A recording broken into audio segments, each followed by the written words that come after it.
어쩌쩌쩌 어쩌쩌쩌 하지마지 오지마지마 오지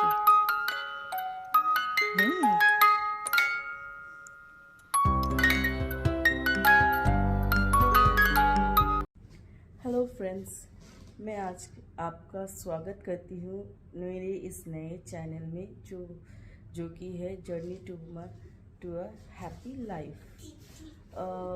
मेरे 2 बच्चे हैं, जैसा कि आप जानते हैं। एक 4 साल की है और एक 1.5 years का है। तो ये दोनों बच्चे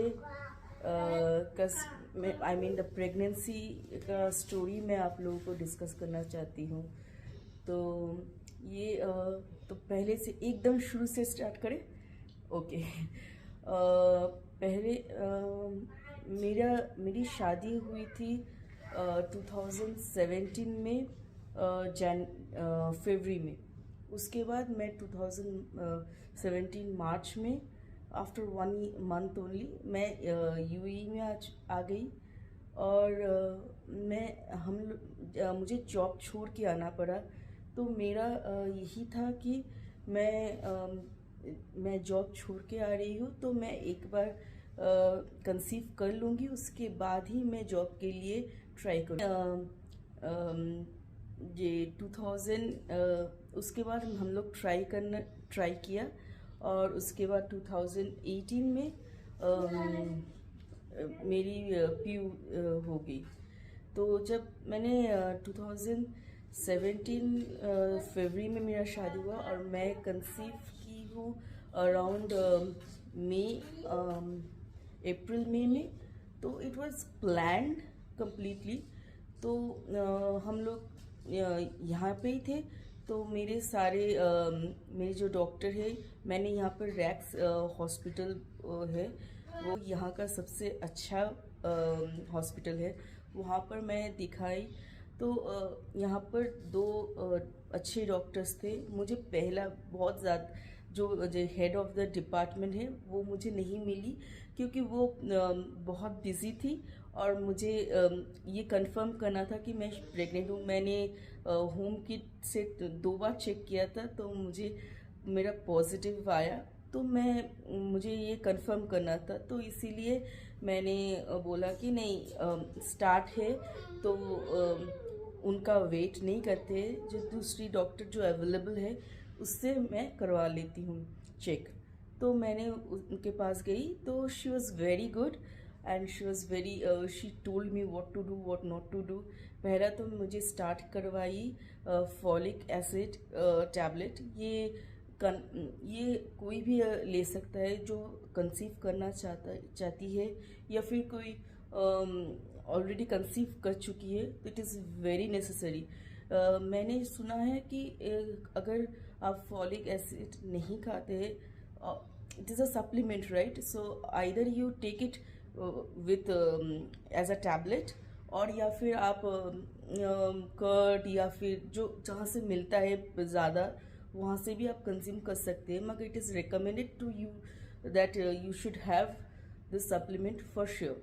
मैंने ऐसा भी स्टोरी सुना है कि किसी ने नहीं खाया और उसके बाद मिसकैरेज हो गया। तो it is recommended for those who wanted to conceive as well as those who is already conceived. उसके बाद मैं यहाँ पर 8 months तक यूएई में दिखाई। यहाँ का बहुत अच्छा है। यहाँ पर जैसे इंडिया में आपको 1 या 2 बार अल्ट्रासोनोग्राफी करना पड़ता है। यहाँ पर जो मेन बिग वन होता है, जो वो 2 बार होता है, 2 या 3 बार। मगर एवरी टाइम मैं जब उनको चेक करवाने गई जाती थी, तो वो एक बार मुझे चेक कर लेती थी। मेरा वूम से वो चेक अल्ट्रासोनोग्राफी कर लेती थी, थोड़ा बहुत देख लेती थी कि वो बच्चा कैसे पोजीशन में है और कैसा है। तो so I use to be very happy, you know, कि जब भी मैं चेकअप करवाने जाती थी तो I can see them I like them. हाँ वो ये कर रही है, वो ये कर रहा है। तो यहाँ पर जैसे इंडिया में रिवील नहीं करते हैं कि जेंडर, यहाँ पर रिवील कर देते हैं if you wanted to know. तो नॉर्मली 5 months के बाद you can figure out whether he is a boy or she's a girl. मेरे तो मैंने मेरे वक्त मैं पहले मैंने नहीं मांग रही थी कि मैं नहीं देखूंगी। मेरे हस्बैंड भी नहीं चाहते थे कि जेंडर रिवील करे, मगर जब 6 months का बिग अल्ट्रासोनोग्राफी होता है, यहाँ पर जो big what I mean by big ultrasonography, वहाँ पर चेक करते हैं सारे organs, each and everything. I mean heart beat कितना बड़ा है, कितना क्या है, ये सारे चेक करते हैं। And they give all lot of, I mean I have all those. ये मुझे सीडी में भी डाल के दे देते थे। तो वो बड़ा रहता है इसीलिए, और उसमें सब मुझे चेक करके इज इट कि सब ठीक है कि नहीं, वो इंश्योर करते हैं। तो वो बड़ा 2 बार ही होता है। तो एक तो जब 6 months में हुआ था, तो उसमें मैंने देखा कि तब मुझे जेंडर रिवील मुझे पूछा गया कि do you wanted to know. तो मेरे हस्बैंड बोला नहीं, मैंने बोला कि झट से नहीं, मुझे देखना है। हाँ yes I wanted to know, I wanted to be sure कि मैं कुछ खरीदूंगी। I think it is fair enough ये जानना कि जेंडर कौन सा है। तो you can buy those things no. अगर लड़की हुई तो you will make you will purchase pink stuff, if it is a boy you'll tend to purchase blue stuff. So it is, I think I like it. I wanted to know. It's not it's good, you can understand, you can relate कि हाँ ये लड़की है तो मतलब ऐसी इसका नाम ये होगा वो होगा। तो I was so happy. It is really good to know. तो मुझे जब पता चला कि लड़की है, और मैं सब लोग गेस कर रहे थे मेरा लड़का है, क्योंकि मेरे जो सिम्टम्स थे ना वो सारे लड़कों के सिम्टम्स थे। आई मीन मतलब मुझे तो एकदम कि खाना एकदम नहीं पसंद आ रहा था। I can not tolerate any smell. मैं किचन में जाती थी, किचन से वापस आ जाती थी, क्योंकि मुझे राइस का जो बॉयल होता है ना उसका स्मेल भी मुझे पसंद नहीं था। आई could not eat a single I mean anything. जो भी खाती थी मैं वॉमिट करके निकाल देती थी। तो एवरीबडी थॉट दैट लड़का होगा, एवरीबडी रिलेटेड। बट जब पता चला कि लड़की है, तो मेरे हस्बैंड वो हॉस्पिटल में he was dancing, you know. Anyways तो जो भी है, फिर हम लोग वैसे करके मैंने उसका ड्रेसेस खरीदना स्टार्ट कर दिया था।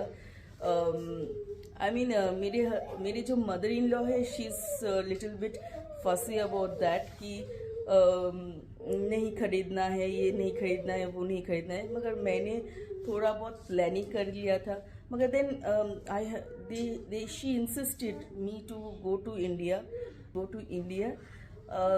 क्योंकि वहाँ पर शाद देते हैं, बंगाली में शाद बोलते हैं, वो शाद देते हैं। और उसके बाद इसलिए मैंने 8 months का जो सेकेंड वाला होता है अल्ट्रासोनोग्राफी, वो मैंने यहाँ पर करवाया। और मेरी जो डॉक्टर है यूएई की, वो सारा मेडिसिन मुझे दे चुकी थी, सब कुछ, मतलब टिल द बर्थ वो मुझे सारा दे चुकी थी। मैंने पूछा कि is it normal delivery is good और जो सी सेक्शन। तो because I was very scared कि नॉर्मल डिलीवरी होगा कि क्या होगा, क्या कैसे होगा। तो शी इंसिस्टेड कि अगर तुम यहाँ पर यूएई में करवाती हो, then I will do normal delivery only. I'll try to do normal delivery. और अगर एकदम से नहीं हुआ then I have to go for C-section. तो मगर there is no option of you choosing normal delivery और दिस। सो तो मैंने बोला कि ठीक है, मैंने आपको उनको बोल दिया कि मैं इंडिया में जाके डिलीवरी करूँगी, क्योंकि वहाँ पर मेरी मदर इन लॉ है and all stuff, it will be helpful. मेरी दीदी भी है, तो she give me all the medicine. उसके बाद मैं I have to get one letter that I am physically fit and I can from the doctor itself कि I can travel, the pregnancy is good enough, I can travel now। तो मैंने उसके बाद वो लेके मैं इंडिया आ गई। वहाँ पर मैंने एक और डॉक्टर से सजेशन लिया, उनसे पूछा कैन आई इंसिस्टेड कि मेरे डॉक्टर यूएई की डॉक्टर है जो मुझे नॉर्मल डिलीवरी के लिए इंसिस्ट की है, तो आई वांट नॉर्मल डिलीवरी। तो ही सेड यहाँ पर कि यूएई में इन ज़्यादातर लड़की कि फीमेल गायनोकोलॉजिस्ट रहते हैं, मगर इंडिया में it is I think I could not find any female doctor. So मुझे ये एक मेल डॉक्टर से, but he is very experienced and he is very good। तो he said okay, that's okay, I'll try। मेरा जो due date था वो था 20th Jan I guess, if I am not mistaking. But मेरी doctor, मेरा सबसे बड़ा प्रॉब्लम था कि मैं पहले तो 1 to 3 months कुछ नहीं खा सकी। उसके बाद मैं बहुत खाई and I gained around 30 kgs। You can see me, if you saw me when I was before marriage, कि before शादी से पहले, तो you can understand that मैं बहुत ही पतली थी। बहुत पतली नहीं थी, आई वॉज हेल्दी, बट मैं इतनी ज़्यादा मोटी नहीं थी। मैं आफ्टर मेरी प्रेगनेंसी के बाद मैं गेन अराउंड 30 kgs। तो उसके बाद तो डॉक्टर भी रिस्क नहीं लेना चाहते थे, तो ही इंसिस्टेड कि नहीं, अगर कुछ बच्चे को हो जाए then it is this I am not going to take the risk. So then मुझे करना पड़ा। उसके बाद सी सेक्शन मेरा 8 Jan को दिस स्केड्यूल, और जब सी सेक्शन में मुझे it was normal, they give me 8 hours का फास्टिंग रहता है। उससे पहले दिन मैं आज हॉस्पिटल में मेरा Bhagwati Neotia, I forgot this name, Bhagwati Neotia hospital I guess, वहाँ पर हुआ। और it is one of the good in Kolkata, one of the good hospital. और मेरे इंश्योरेंस कवर्ड था जो यूएई में मैंने करवाया था। तो nothing, I think I have to pay some 20% I guess, 20% of the expenses when I was discharged। Otherwise सब कुछ कवर्ड था, और वो भी 10%। तो वो था आई थिंक कुछ मेडिसिन जो इलेक्टिव थे उसके लिए, so I have to give that 20%, otherwise it was all covered. अभी तो फिलहाल वो नहीं है, वो वाला insurance, that was rack insurance it was, and it was totally covered. मतलब मैं जब मैं मेडिसिन खरीदना से लेके जो चेकअप करवाना सब फ्री था। ओनली जो मेडिसिन था उसका 5%, ना sorry 2% I have to give, 2% of that medicine का जो वैल्यू होता है वो I have to give.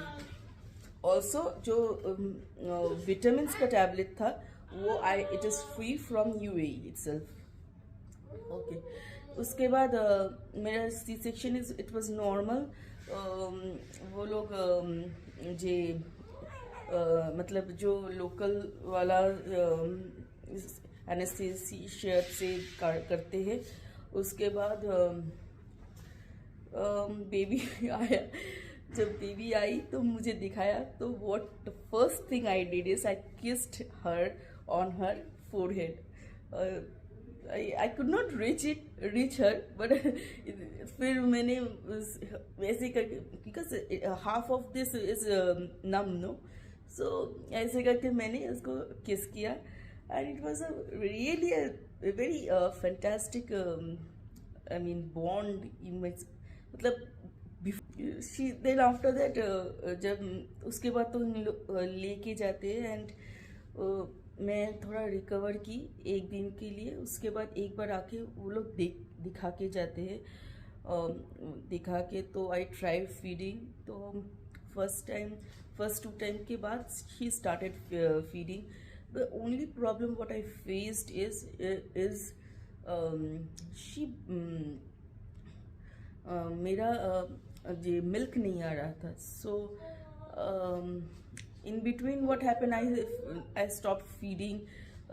I was feeling very pain, so I stopped feeding एक दो बार। So I was not aware कि हाँ stop feeding के बाद you will ये stop हो जाता है। तो I thought कि it's okay, थोड़ा जी एक बार if you don't feed then it will not have any impact। उसके बाद मेरा मिल्क कम हो गया। उसके बाद देन मुझे सप्लीमेंट लेना पड़ा। उसके बाद then it was smooth enough, then it was fine.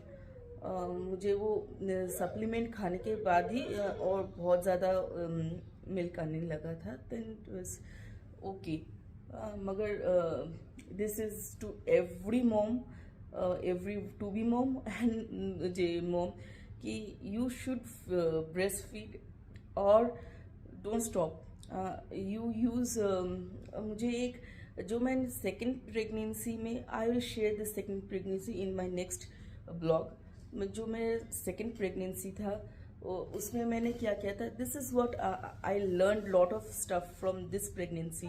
उसके बाद मैंने एक अर्थ मामा बोल के एक प्रोडक्ट है, that is for very, that is organic वाला स्टफ था। I think I'll show you if I have it। तो वो you have to put it on that। so वो if you use then अगर कुछ दर्द होता है, पेन होता है या फिर कुछ प्रॉब्लम होता है, that you can that will be rectified। I mean that will be very, that medicine is very good। I mean that you have to apply it on। after first pregnancy I learned a lot। So first pregnancy, it's like it's a new thing, new experience, no? So second pregnancy में you know this is gonna be this way, so you should do like this। So मैंने बहुत सारा precautions लिया, बहुत ज़्यादा I was prepared enough। तो वो मैं आपको नेक्स्ट ब्लॉग में दिखाऊंगी और बताऊंगी। तो मैंने वो वैसे करके किया और it was really smooth and it's like मैं ये मेरे फर्स्ट प्रेगनेंसी में मैं 6 बजे तक आई रिमेम्बर 5 या 6 बजे मैक्स 6 बजे तक मैं जागती रहती थी। सुबह के 6 बजे she use to cry, she do not sleep. वो इतनी फंसी थी। उसके बाद वो 6 बजे से वो स्टार्ट करती थी सोना। और मेरे जो मेरी जो नर्स थी जो टेक केयर करती थी, she use to come at 8 o'clock। वो तब तक सोई रहती, सारा दिन सोई रहती थी। जैसे ही वो जाती थी तब से she use to be awake. तो पूरा I could not, I did some mistake. This is the problem, you know, when you are first mom you don't know these things and this is the reason you should be second mom। जब होगी तब आपको समझ में आएगा, हाँ this is where you went wrong and you should rectify these things and I will share you all this experience in my next vlog मेरी second pregnancy का। तो चलिए अभी तक के लिए बाय बाय, खुदा हाफिज। और गणेश चतुर्थी का बहुत बहुत शुभकामनाएं। मैं बहुत, मुझे गणेश चतुर्थी बहुत मज़ा आता है क्योंकि मैं गणेश चतुर्थी में ही पैदा हुई हूँ। तो मेरे I can relate and I like Ganesh ji मेरे घर में है। वो मैं पूजा, ऐसे तो पूजा करती हूँ नहीं गणेश चतुर्थी में, मगर हाँ मैं मिठाई हर रोज़ मैं मिठाई डाल देती हूँ, मिठाई दे देती हूँ और थोड़ा पूजा कर देती हूँ। उनको तो घी का दिया जलाने से ही वो खुश हो जाते हैं, तो मैं वो हर दिन करती हूँ। तो ऐसे करके मैं करती हूँ। मैं आई डोंट वांट टू, मैं अकेली लड़की हूँ, अकेली मॉम हूँ, तो मेरे लिए अभी गणेश जी को लाना इज़ रियली डिफ़िकल्ट। तो मैं ऐसे करके मैं उनको प्रसन्न करती हूँ। चलिए, हो गया, bye bye, take care, and मैं आपसे मिलती हूँ नेक्स्ट ब्लॉग में। I will share with you everything मेरी सेकेंड प्रेगनेंसी के बारे में। Bye bye.